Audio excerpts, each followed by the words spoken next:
Hey everybody, Ben here for the Bonehead podcast, and welcome to Blood Bowl 2025 starting rosters. We're going through every team in Blood Bowl Season 3, and we're having a look at the best starting rosters if you're going to run them in a league. Now, Blood Bowl 3 may not have caught up with Blood Bowl 2025 just yet, but I know that there's millions of tabletop leagues about to start off now or brewing up ready for January.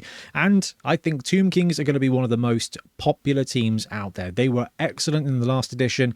Games Workshop have upgraded the models, they've upgraded the roster a little bit, and they've upgraded the core rules for the game. So quite frankly, I think Tomb Kings are set very nicely for this edition.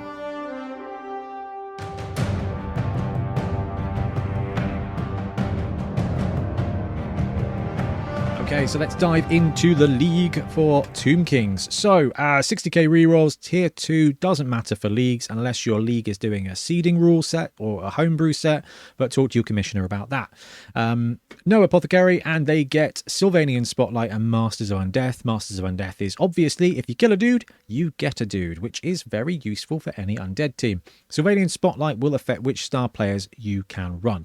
Now, although Tomb Kings are a pretty damn resilient team, given that everybody is either chonky or has regeneration or both, you're not likely to be down a team value hole very often. However, you're going to lose a big guy every now and again, and with a miss next game, that's 100k out of your roster, so you may end up needing the services of a star player. And these are the star players that these guys can take. So Count Luther is an epic strength 5 edge 2+ vampire. He is just a game wrecker and a game winner all by himself. Wilhelm Chaney is a werewolf star player. He's excellent too. Movement 8 can do a lot of stuff. Wilhelm has historically paired up very nicely when it comes to Tomb Kings. He really compensates for a lot of what Tomb Kings don't have. They don't have a lot of speed, they don't have a lot of agility. Wilhelm's got some agility and a lot of speed, and he just is a pretty epic star player. So Count Luther or Wilhelm are excellent to take and work really well with Tomb Kings. Captain Karina is also not bad in a pinch. Movement 7, strength 4 sets her up really nicely. Fast for this team, resilient and strong, does have bloodlust, so you're going to have to work around that. Although the first bloodlust she fails every game, she bites an opponent instead, which can be really beneficial. After that point, it's just turnover central, so can be a bit of an issue. Gretchen got good in this edition. This is a ghost star player. Now, has no hands or no ball in this edition, so cannot pick up the ball, but has some extremely egregious dodging ability. So if you want a player that can just be anywhere you want them to be to provide a support or to take a combat skillless blitz, Gretchen can be really good for you. Ivan, who is actually a megastar currently, hence his extra star there, is just a phenomenal star player. Now, he's strength 4, he's got tackle, he's got block, he can do a lot of great work. He's great against high edge teams. Now, Tomb Kings have historically been quite vulnerable to high edge fast teams. In the old edition with 4 gutter runners, this was my favourite matchup in the entire game, because this was just take the opportunity, steal the ball from Tomb Kings. Ivan does a very good job of protecting against that. He's just a catcher eater, so can also fill out the roster really nicely. Scroll is okay. He's not bad. You already have Edge 4 and Sure Hands on this roster. Now, he can provide a little bit extra of that, but I don't think that's what you're fishing for. Morg cannot be taken by Sylvanian Spotlight teams, so you will not get him, but you do still have access to Acorn, who is the little corn 8 squirrel that just does murder things. Can be quite fun. And Grack and Crumbleberry are probably the only one here that gives you something wildly different, right? Wilhelm's excellent, Luther's excellent, Karina is good, Gretchen's useful, Ivan's terrifying. But Grack and Crumbleberry give you a big guy and a little guy, which gives you a little bit of some fun. Throw teammate in there as well. Now, like I said, Toomies are not likely to be down in team value that much that you are going to need to rely on a star player. But I wanted you to be aware of which ones you kind of need to think about. And if you want to know more about these, go and check out our Star Player Spotlight series, which is starting this week, because we go deep on each star player, when you want to run them and what they're going to bring for you. Now, Tomb Kings in this edition haven't massively changed. The only kind of upgrade they got was that the Tomb Guardians got Brawler. Now, on the downside, that means they got a little bit more expensive, which does in fact restrict your rosters ever so slightly. One good thing for this edition is that we've introduced that rule secure the ball, so your skeletons and your blitzers and your throwers can pick up the ball on a 2+ using secure the ball instead of a 4+, which is a lot better. But obviously you can't move after it, but what it does mean is it means that it's kind of got a little bit less bad, because the thrower having sure hands gives you the 4+ with the reroll. That was the best it ever got. Now your blitzers, your throwers and skeletons, if they can get to the ball and there's no one within 2 squares from the opposing team, you can pick it up on a 2+ instead of a 4+. You can't carry on moving afterwards, but it does help a team that historically has really struggled to pick up the ball. And that's why I bring up the fact that high edge teams used to feast on Tomb Kings a bit, because, I mean, 50% chance at best to pick up the ball meant that there's going to be quite a lot of times where the ball is on the ground and within range of a gutter runner or a war dancer. Now, because you can secure the ball, it makes it more secure. Now, being a starter team, they've brewed this roster up so that it comes in bang on $1 million if you get the box. So if you've got the starter box, or if you just gone, oh, I love Tomb Kings, I'll pick up that roster, you're good to go. Not only does the box come with 14 players, which actually pads you out so that when you get to the point where you want to buy more things, you've already got more things ready to buy, which is actually quite a big boon. You get everything you want to begin with one caveat. So you get 4 Tomb Guardians. These are 4 of your Strength 5 guys. Yeah, they don't start with Mighty Blow, but they are Movement 4 and Strength 5, which means that's not bad. That's not bad stats. And they come with Brawler as well. The Tomb Guardians are going to want to stand on the line or near the line and just get in a big old fight. Having 4 Strength 5 guys on the line is going to keep you consistently making 2 or maybe even 3 die blocks, and with Brawler it just means that when you roll that both down on a block, not a blitz, you can re-roll it again, which gives you more chance to stay standing, but more importantly, more chance to put your opponent down, and that's going to be where you're farming SPP for the Tomb Guardians. They are big guys, so they can't use secure the ball, so their natural agility of 5+ is going to be the best it gets for them to catch the ball. Every now and again a Tomb Guardian's going to catch it on a 6, and because they've got no nega trait, it's wicked. But they're there to hurt things. Now you've got 2 throwers on this roster and 2 blitzers. This is max positionals. This is everybody you want. The blitzers starting with block just makes them really useful. And the throwers starting with sure hands, again, makes them really useful, because even though you can secure the ball, like we said, the thrower being movement 6 and having sure hands means you've got a 75% chance to wander over, pick up the ball, and then wander back again. Now, when it comes to Tomb Kings, this is very much a positioning heavy team. So the ability to have those extra few squares of movement to get the ball closer to what I'm going to assume looks like a Tomb Guardian cage is a pretty good thing. 3 skeleton linemen, round these guys out to 11 players with only 2 rerolls, and that is the caveat that I mentioned earlier. This is a tough roster to buy rerolls for. Now we've got a couple for you so we can demonstrate how you can do it, but that's mostly just to kind of underline what you're giving up to do so. You would love to... You'd love 3 rerolls on this roster.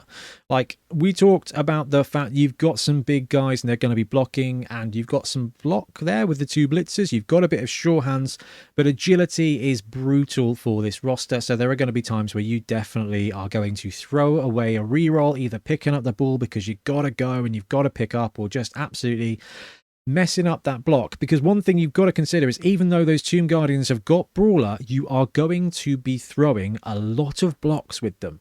And the more dice you throw, the more dice can hurt you. And the more dice that hurt you, the more rerolls you're going to want. So 2 rerolls is perfectly serviceable, but you've got to play positioning and you've got to play close. But the cool thing about this is that it does give you something to buy later on down the road in League, which is something a lot of other teams are not going to have. All right, but let's say you really want to go heavy on the rerolls. I thought we'd do this just to demonstrate that you can take more rerolls, but you've got to give up what I consider to be a very important part of the team. The Tomb Guardians. The reason people want to run this team may be because they've got a Warhammer Fantasy army that's cool, but it's mostly because they're like, all right, I like the idea of 4 Strength 5 big guys with no nega traits. That sounds fantastic. Yes, please. So with the 4 reroll 2 Tomb Guardian roster, you get 4 rerolls and 2 Tomb Guardians. There you go. Shock.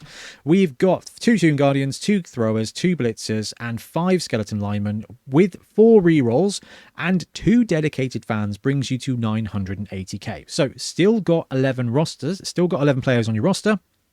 So you do still have the opportunity for that first game for you to be down to 9 or 10 players if things go horribly wrong. Skeletons, even though they've got regen, even though they've got thick skull, they are only armor 8+, and they don't have any combat skills. So it is possible for you to be down for the first game, and believe me, it is probably going to be only the first game. Now, we've gone extreme here with 4 rerolls, but I wanted to kind of demonstrate that it can be done. I think realistically, you are giving up so much here. Your rerolls are 60k. Which means the price of a skeleton and a reroll and the 20k you've got left over will buy you that Tomb Guardian. So 3 rerolls and 3 Tomb Guardians. Okay, that's a bit more realistic, but I wanted to go as hard as possible on this just to kind of demonstrate you can take 4 rerolls, but you're giving up a huge amount of what your roster does. But there is a way to do it where you keep all 4 Tomb Guardians. Now, one really important thing I think for every team in this edition is you want to get as many of your slow brewing positionals on the roster as early as you can in the league. Now, the reason for that is because that gives you more opportunity to get a random MVP, to get a defensive casualty, to spike a 6 and land and grab a bouncing ball and just get you the opportunity to score a touchdown. Being there gives you the opportunity to start leveling up, and these guys want SPP. They want them very, very, very badly. Now, with the 3 reroll split, you get 4 of those Tomb Guardians, but it comes at the cost of only having 1 thrower and only having 1 blitzer. Now, you've got 5 skeleton linemen and 3 rerolls to round out to 11k, to 11 players, and coming in at 1 million, you can take those dedicated fans. Now, this is a really interesting roster because you're giving up a little bit of reliability by missing out on your second block piece. You're giving up quite a lot of speed on this roster by missing 2 of your movement 6 pieces and another sure hands piece. But what you're kind of managing here is you're starting earlier in a league with an extra reroll. Now, in a league, rerolls are doubled when you go to buy them. So a 60k reroll at the beginning of your league is going to be a 120k reroll later on. So this is an interesting one, and I don't know if I recommend it. I think, quite frankly, starting with the full whack and just having low rerolls and then adding a reroll as you go is probably a better way of doing it because you're building up those incidental SPP that we talked about. But this one, you're going to get that 3rd reroll to begin with, and then what you're going to be buying the next player up is going to be your 2nd blitzer for that extra block piece. In the meantime, your Tomb Guardians are plowing away. You've got that extra reroll to make good of a bad block somewhere each half. It's going to help you out, and you've got 2 dedicated fans on top of the one you begin with to just brew up extra money every game. Having those extra 2 dedicated fans are going to basically get you an extra 10k for most games until you lose them or gain more. So you kind of find a way. This is an interesting mid-range build. You get the big guys, you get the rerolls, you're down a sure hands piece. Maybe you can work around that using secure the ball. You're down another block piece. Maybe you can work around that using 4 of your big guys and that extra reroll. It's an interesting roster. I'm just glad there was something different to do rather than the obvious box roster. But I do really like this roster to begin with. Like, I like the idea of starting with 3 rerolls and being able to brew up either your 4th Tomb Guardian or your thrower and your blitzer. Like, there's some stuff you can do to fandangle it, but if you play Tomb Guardians tight, you've got 4 big guys. You can farm 3 die blocks to make it as consistent as possible, and those guys have Brawler to pull it off. You can lean a little bit on secure the ball in some situations to take a 2+ pickup. You've got a little bit of sure hands, and you've got 2 fastish moving blitzer blocking pieces. So I like this one because you start with all your players, and that means you can start brewing up those SPPs quicker. And I think that's important for the reason that this edition feels like a short league edition. And what do I mean by that? I mean, it feels like the league that Games Workshop have built this edition for are 6 to 10 games. You start out with what you've got, and this is you get the full team experience without having to save up to buy all the positionals, and it's more about how your players develop rather than purchasing more players.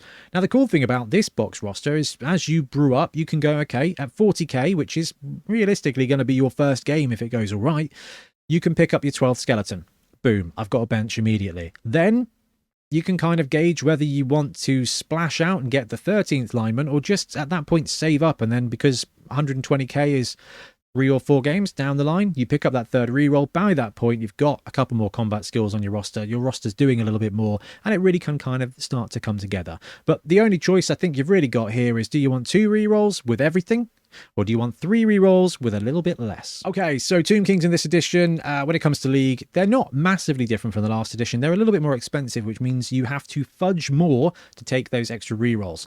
Now, I do tend to think that leagues in this edition are going to be shorter. Now, it depends on where you are and what you're playing, but when a new edition comes, most people are going to be like, oh, let's do a 3-month league and then do another 3-month league and another 3-month league, because you want to try out as many teams as possible. And it feels like, because a lot of the rosters have got free skills added to them with less players to buy, that Games Workshop is facilitating that kind of like, I'm going to run Tomb Kings through a league and then I'm going to go run Ogres or whatever, because I think that probably lines up with them selling more teams, which is totally fine. But what it does do is it gives you a quicker experience to kind of get to grips with how a team goes. So starting with all your positionals is going to give you that full Tomb Kings experience earlier.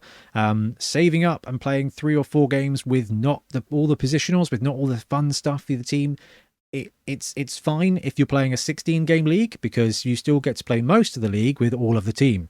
And that's going to be the big choice. But I love Tomb Kings. I think they're going to be really fun. We've had them a load on the channel now, and we're going to be running them at Bonehead Championship. So you will get to see how a team develops.